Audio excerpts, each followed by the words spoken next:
Welcome everybody to our latest episode of Watercooler Wisdom. I am so happy to have you here, and I am so excited to bring my guest to you. All right, I'm giving myself one more second. See, the Instagram makes me crazy. Instagram. I've noticed that with Instagram lives. They are weird. Okay. I'm just gonna close that window so it's not distracting me. So for those of you who don't know me, I am Dana Zellers. I'm an executive coach, facilitator, and speaker, and I work with those busy professionals who want to be successful at work, but probably are ready to stop ignoring their personal lives. And I am so excited to have my guest, Dawn. Dawn, can you tell us all a little bit about you? Sure. Hi, everyone. Dawn Butler here. And I like to say that I'm a techie with heart and soul. So Oh, that's what you're going to get a little bit of today. I have expansive experience in technology and cybersecurity governance and implementations. And I'm currently in a career transition where I'm looking to do more things on supporting the people in technology. So that's where the heart and the soul comes in. yeah, we can't have technology without the people. Exactly. I promise you that. Well, Dawn and I, we were just saying we were having such a wonderful conversation. And I knew I wanted to bring her to all of you to hear a little bit more. Dawn, one of the things we talked about is how important your people are. So Dawn, why is it so important to know your people? It's because look, in the long run, Janie, you said it already. Without the people, none of this happens. None of it happens.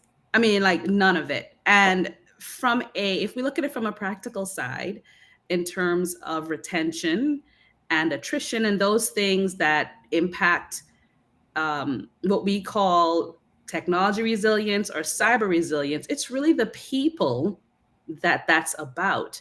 It's the people that are implementing the controls. It's the people that are overseeing the projects. It's the people that come in every day, Yeah. sometimes work on the weekends, Yeah. working overtime, which is great about your mission, right? About having this personal side. Like I can have well-being, I can have a life and still have a really good career.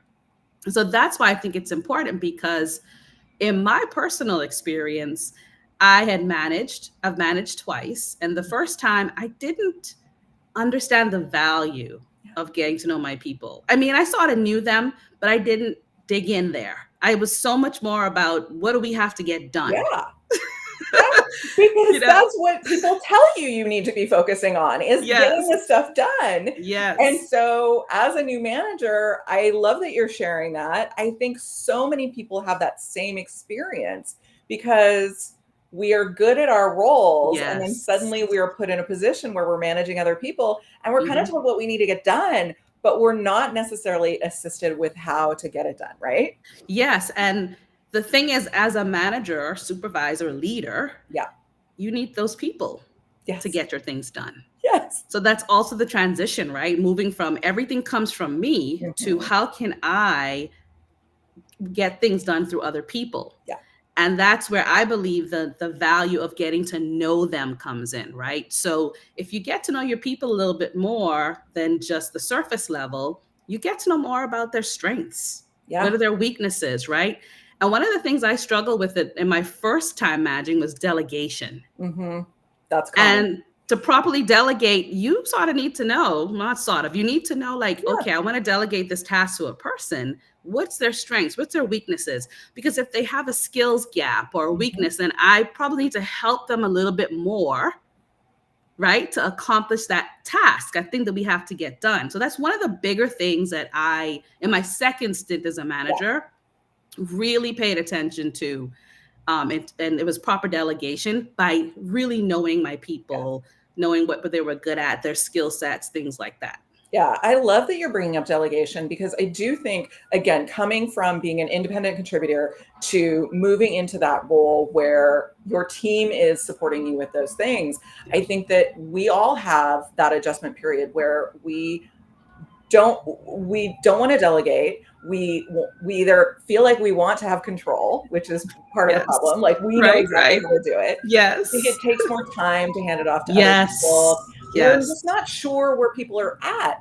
And I think the point that you raised about, like, again, people are different. People are in different spaces. People want Yes. different levels of guidance and input. But what really lets people grow is giving them the opportunity to take on some of those Yeah. things. We need to figure Hmm. out how to set them up for success for Yeah. sure. Hmm. But giving them some room to stretch and grow and have that autonomy and have that feel like they are responsible for things that they understand, and how does this fit into the greater picture. It's something that we need to practice. Yes. And Yes. again, having that really open communication, I think, Hmm. with your team, to make sure, like, okay, like I'm giving you what I think you need, but are you in a place where you're going to be happy and successful, and like we're clear on what done looks like, and how involved I want to be or don't want to be Yes, on all exactly. of those things. Yeah, because you're lending the support. So Mhm. you want your team to stretch and to grow, but you need to know how to support them. Yeah. And the only way you're going to know that is if you know them. So Yes. you have to create that room for, and for techies, I think this is a challenge Mhm. because we're doers. It can Yeah. feel very vulnerable, Yeah. and especially if you've been promoted to manager, Yeah. right? Based upon your expertise, your Exactly. technical prowess, right? Like you sort of, to create a space of safety like that, you need to be a little vulnerable and transparent yourself to other people, Yeah. because it lets them know, hey, you're safe here because I've exposed a little bit of myself to you, right? I love that. I think that, again, we step into these roles as leaders, and there is this feeling that we have to know everything and know how to do Yes. everything and Yes, all of those exactly. pieces. And we want our team to trust us. But if we don't share that vulnerability, in the right time, in the right place, and all of that, Exactly. but if we don't share that vulnerability and transparency about what's going on, we can't create that No. safety.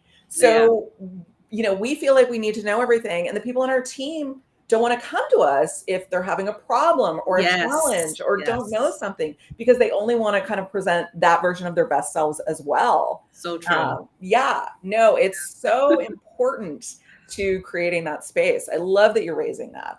Yeah, yeah. I think it almost creates but the thing about it that you said is like you want to show up like you know everything. Yeah. But I've been in positions where I knew my boss didn't know. Yeah, It's like, why are they acting like they don't know that? they don't. You know what I mean? And so even as an individual contributor, I learned like it's okay not to know everything. And yes, there is a transition, there is Yeah, a different level when you become a manager, but it still applies. yeah, It's yeah, okay not yeah. to know everything, you Totally. know? Because it's like making that shift from, like, as a manager, I don't need to know everything and tell everybody what to do. I need to figure out how to best support my team so Yes, that they can do what they do. I think you're right. exactly. Like, the tech space is you're dealing with people, these knowledge workers who are so smart and so savvy in their areas of expertise.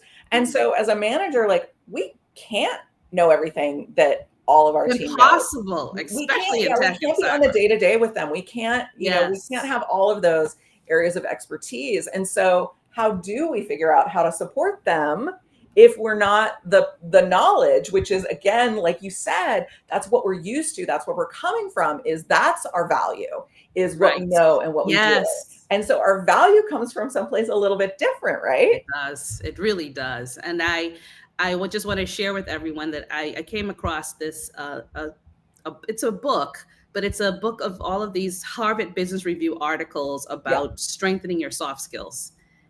And it's really from a leadership perspective. And the things that we're talking about is what it talks about: the Yeah. importance of feedback, creating that space for psychological safety. Um, all of this Yeah. helps retain talent because people want to belong, Yeah. right? And in technology, you have various ways that people can leave. They can leave because they don't feel valued, or Yeah. they can leave because they want something else new to do because they're bored. Yeah. I think if we can tap into who the person is, getting to know their strengths and their weaknesses, their skill set, you can create almost like not a barrier, but a buffer for the person Yeah. who's bored. Like you're gonna know because you know your person Yes. that they're bored. They Yeah. need something else to engage them, right? Yeah. You're gonna know another person that has maybe family things going on, stuff Mhm. like that. They're like, hey, I need to support them a little differently now so they feel safer to stay, right? They don't feel like it's toxic, things like that. So all of that in the end is retention. Our knowledge stays in the company, Yeah. things like that. People are allowed to grow, and that builds resilience Yeah. for No, ourselves and for the company, what we do. totally. And I think the fact that those two pieces are not mutually exclusive, the fact that like what's good for the employee is actually good for the company. Yes. So Exactly. like not putting on that hat of like, you have I think we've all been in those experiences where it's like, I'm going to burn my people out to get stuff done. Right. And again, the long-term effect Yes. of that is not the benefit that you're going to get. You're going to lose your employees. And we all know how much money it costs To onboard. to replace employees. Yes. Knowledge. I mean, we lose time, we lose money, all of those things. And so setting them up for success, but also really enabling them to be their best selves. One of the books that I listened to recently is Multipliers. And it has a really, you should check this out. It's really good perspective about how you can be a leader who diminishes your team or multiplies their value. Right. By really doing a lot of the stuff that we're talking about, which is tapping into knowing them and really tapping into the people's expertise and energy and all of those things, but then figuring out again how to move into that different role where you're setting them up to be engaged and challenged. Like if I'm tapping into what really lights me up, I'm going to come up with better solutions. I'm going to do more work. I'm going to be more creative than if you were telling me explicitly how to execute something. Exactly.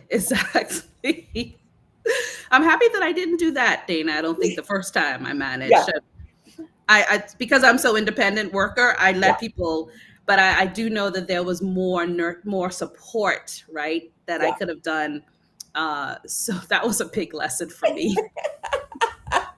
Well, I love this conversation. We could go on with this forever and ever. But Dawn, if people want to get a hold of you, learn more, what should they do? I'm always on LinkedIn. That's the social where I'm most active. So you can find me there. I am Dawn Butler. Apparently there's a few of me. So at the end after my name, I have MBA, CISSP, which is my credentials per se. I also have this lovely newsletter that Dana has placed on the screen for you. It's called Courageous Circuits, where I share resources, all kinds of tech and cyber resources, but also these soft skills based stuff. Because that's a big thing I've learned. Like, we need this stuff to be good techies. We do. And so in my newsletter, we talk about the importance of feedback, the importance of embracing growth versus goals, right? Like task oriented. So more on the mindset, more on the emotional intelligence you'll get, along with the technical cybersecurity and technology resources as well. Right. Yeah. Those things, the factual stuff that we're interested in, and the other side that we know we need, and we're maybe not sure what of those pieces we have. Yes, exactly. So please connect with Dawn if you are not already on LinkedIn. Find the right Dawn. And sign up for her newsletter. Tons and tons of value. If you are looking to hear a little bit more from me, you can get my free gift, the Better Week Blueprint, to help you plan your weeks. And you'll also get some insight from me on all of the things that I do.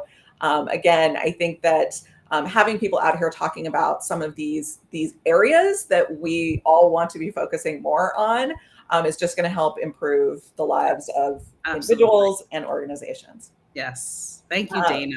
Thank you so much for coming. And if you are tuning in and saying, this is an expert I love, follow more of Dawn, but also come back because I have other amazing experts who will come in and share with me in Watercooler Wisdom, and you do not want to miss them. I know. Again, I say we did it, Dana. Like, y'all, I was like, Dana, 10 minutes? But we did. We did it. We did it. It's always about 10 minutes.